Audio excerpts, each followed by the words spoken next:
This is IGN. We are so back.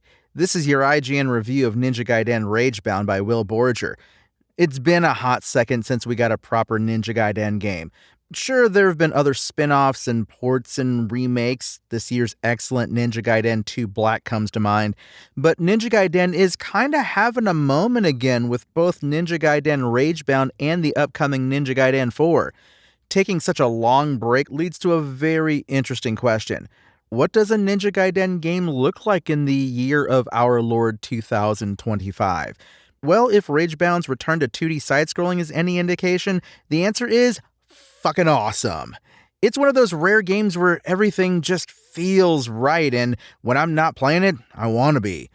Ragebound puts you behind the cowl of Kenji Mozu, a young student of legendary series protagonist and all-around badass Ryu Hayabusa.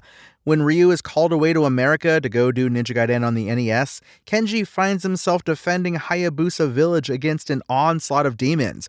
Meanwhile, the naughty Black Spider Clan, who also happen to be Hatfield and McCoy-style enemies with the Hayabusa clan, are trying to use those demons to gain power and have enlisted their kunoichi, Komori, to capture the demon lord in a fancy dagger so they can wield him like so much fine steel. Neither goes well, and soon the two of them are forced to work together, hitching Komori's soul to Kenji's body so they can both survive because, demons, man, and fiends. Times are bad. Ragebound isn't a story-heavy game. This is Ninja Gaiden. The plot is inherently goofy, but what's here is enough to give you a reason to slay demons, and Kenji and Komori's relationship is pretty fun on top of that, whether that's Komori roasting Kenji for being into pirates or Kenji talking about how dishonorable it is to be working with a Black Spider Clan ninja. There's generations of bad blood between the Hayabusa and Black Spider clans, and putting these two characters together is an interesting way to play with that. Also, Komori says, "good grief" a lot. Love her.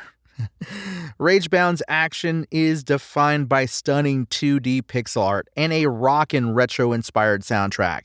Kenji and Komori don't have a ton of moves at their disposal, but what they've got is more than enough to kill demons and look cool as hell doing it.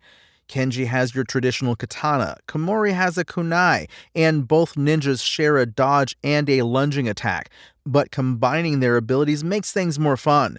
Komori gives Kenji access to her kunai and special weapons like an arcing, throwable sickle or a chakram that boomerangs through enemies before flying back to you and cleaving through anything unlucky enough to still be in your way. These abilities take ki, which replenishes as you hit enemies with regular attacks, so you can't just throw them out. Picking your spots is key.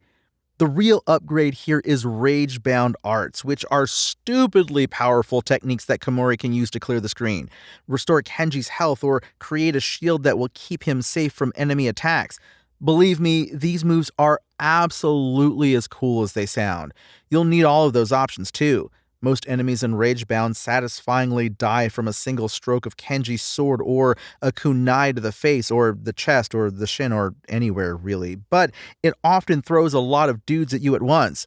Some are fast, some like to hide, some fly, some have spikes that shield them when you get close, and so on. And some take multiple hits, and that's where Ragebound's best and most important mechanics come into play.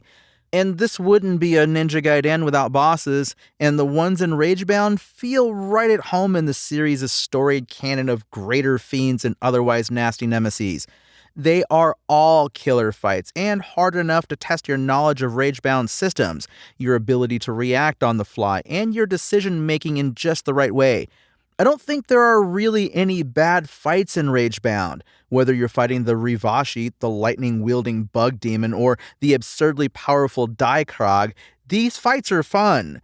A few of them do repeat themselves, though they change a little each time, but when they're this good, I don't even mind. Besides, Ninja Gaiden has always been about the runback.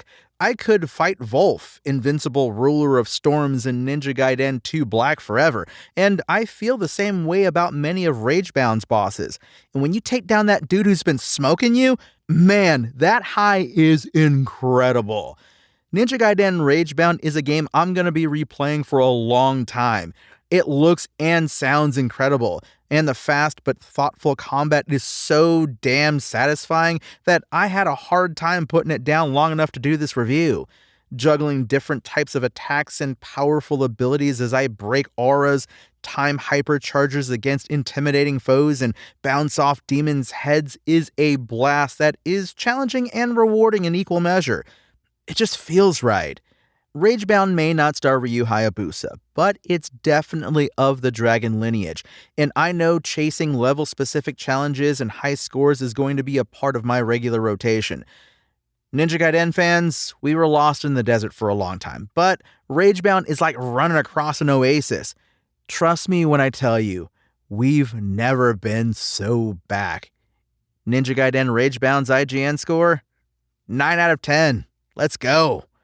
Thanks for listening to IGN. My name is Tony Jackson, and for more Ninja Gaiden Ragebound updates, visit us at IGN.com.